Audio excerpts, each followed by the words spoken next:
going to be showing a fun new way to do the space buns that have been so popular recently. So I'm going to do 2 of them, just one on each side of her head.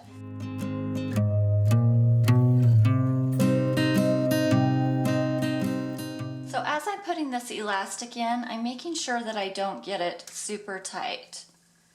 I want to leave a little bit of room in there for it to stretch. Now I'm going to take this section and I'm just going to flip it under with my topsy tail. And then I don't want this to be flat up here in front, so I'm just going to take it and pull it out a little bit just so that it has some volume. So for the next step, I'm going to take this small ponytail and I'm going to split it in half. And then I'm going to take one section at a time and just twist it up. Now that I have that twisted down a little ways, I'm going to take this and I'm going to fold it back through this little hole here that I created with the first topsy tail. And what I'm going to do is stick my topsy tail back through that hole again, but this time I'm going to bring it through the elastic behind there as well.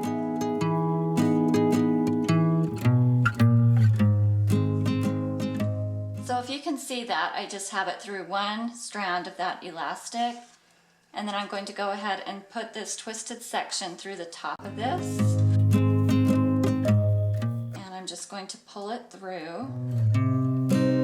So after you get that pulled through, you'll just want to decide how big you want these loops to be. And then just pull it back out to the desired height. The length of hair that you're working with is going to determine how many loops you can make on each side. So you're just going to want to keep doing the same thing. I'm sticking this back through that elastic again, and I'm going to twist this hair up. You don't need to get these twists super perfect. It's more of a fun, messy style. And again, you just want to pull that out to the size of the bun you want.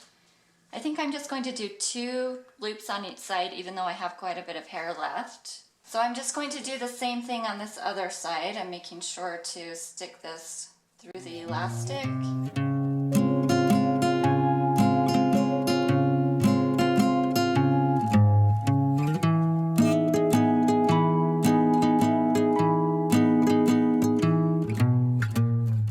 Okay, this first side is pretty much done. Since I pulled these through the elastic, it should stay pretty well, but if you feel like your hair is on the thinner side and it's going to come out, you can always add some bobby pins underneath just to keep everything in place. So depending on how you want this to look, you can kind of go and pull these pieces apart, or you can just keep them together if you like more of the coiled look. It's really up to you. I like mine kind of more messy. So we're just going to do that exact same thing on this other side, and then we'll be done.